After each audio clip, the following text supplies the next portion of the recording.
This is a CBNnews.com update. I'm Mark Martin. Hurricane Ike is pounding Cuba today with massive waves and wind forces above 100 miles per hour. More than 900,000 Cubans have evacuated to higher ground. Some residents say they're asking for God's protection as the storm moves across Cuba. Ike has already swept through Haiti, raising the country's death toll from 4 tropical storms to more than 300 people. At the same time, officials in the Florida Keys have canceled a mandatory evacuation. Forecasters say the storm appears to be veering westward. They estimate Hurricane Ike could make landfall anywhere in the Gulf, from Texas to Alabama. Stock markets around the world took off today on the news that the federal government will bail out Fannie Mae and Freddie Mac. Treasury Secretary Henry Paulson says the takeover was necessary to protect the financial system. The chairman of the Federal Deposit Insurance Corporation says the move should help stabilize the markets, the banking system, and the mortgage industry. The Treasury will provide as much as $200 billion to help with mortgage defaults. Fannie Mae and Freddie Mac own about half the nation's mortgage debt. Some homeowners have found one way to get out from under a supersized mortgage: buy a second house and walk away from the first one. Some call it buy and bail.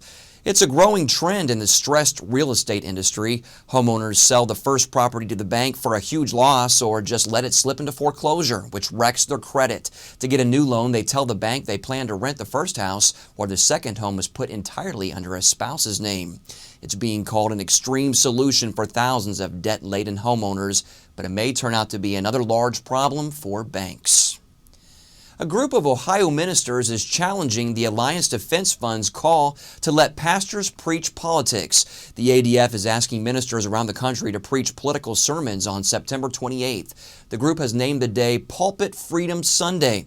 The ADF says it will defend any churches targeted by the IRS. However, a group led by a United Church of Christ minister says the government rules should remain, and the ADF should be stopped from enlisting others to break the law. The 1954 law prohibits churches from endorsing or opposing political candidates, or they could lose their tax-exempt status. A controversy is brewing over bags of American flags left behind at the Democratic National Convention.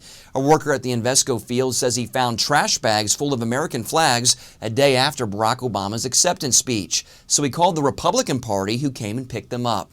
The rescued flags were then used at a McCain-Palin rally. Supporters were told to treat the flag with respect, but workers for the Democratic Party say the bagged flags were being saved for use at a future event, and the flags were taken without permission. And finally, the U.S. Open is known for setting records in tennis, and not for the amount of trash that's left behind. But now the U.S. Tennis Association is using its biggest event to make a difference. This year they plan to recycle more than 500,000 bottles and cans. The event's napkins and hats are made from recycled material, and even the tennis balls will be donated to youth tennis programs after the event. Organizers hope other sports will catch on and follow suit. Coming up today on CBN's Newswatch program, the latest on Hurricane Ike and its projected path.